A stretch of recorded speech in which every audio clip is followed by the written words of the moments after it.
সোমবার হাইলাকান্দিতে সাংবাদিক সম্মেলন করে জানান হোসেন লস্কর জানান আলগাপুর কাটলিছড়া বিধানসভা কেন্দ্র থেকে বিজেপির টিকিট পাওয়ার লক্ষ্যে তিনি রাজ্য বিজেপির কাছে বায়োডাটা জমা দিয়েছেন। তিনি বলেন উন্নয়নের স্বার্থে সংখ্যালঘু সমাজ এবার বিজেপিকে ভোট দেবে এবং সংখ্যালঘু ভোট কংগ্রেসের পৈতৃক সম্পত্তি নয়। দল যদি তাকে টিকিট দেয় তাহলে তিনি নিশ্চিতভাবে জয়ী হবেন বলেও আশাবাদ প্রকাশ করেন। হাইলাকান্দি থেকে পূর্ণজ্যোতি দেয়ের রিপোর্ট, ঈশান বাংলা নিউজ, শিলচর।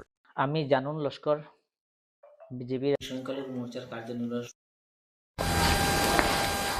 আমি আলকাপুর কাটলিছড়া আসনে আমি আমার বায়োডাটা রাজ্যিক স্তরের নেতৃবৃন্দের কাছে আমি জমা দিয়েছি।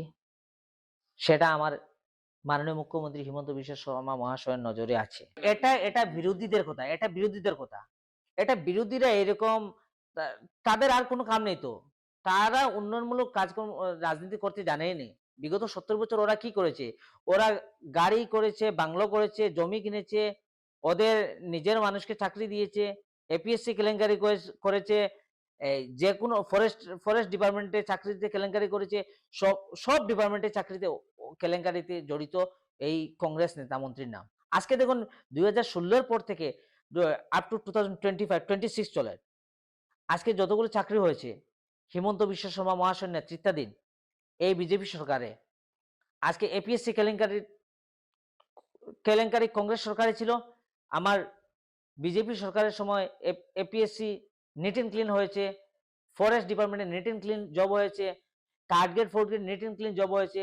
আজকে হিমন্ত বিশ্ব শর্মা মহাশয়ে যে 2012-13 টেট ইমপ্লিমেন্ট আসামে করেছিলেন, যে Assam TET, LP TET, ME TET যেটা এনেছিলেন, আজকে আসামের সর্বস্তরের জনসাধারণে মানে মেধাবী ছেলেরা চাকরি পেয়েছে, মেধাবী ছেলেমেয়েরা চাকরি পেয়েছে। কিন্তু ওয়ারেজ যদি এই চাকরিগুলো যদি কংগ্রেস সরকারের আমলে হতো তাহলে গুয়াহাটিতে করোড় করোড় টাকার দুর্নীতি হলো।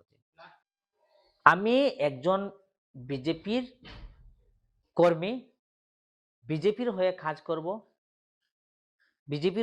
করব এবং দল আমাকে যে দায়িত্ব দেবে সেটা আমি পালন করে যাব।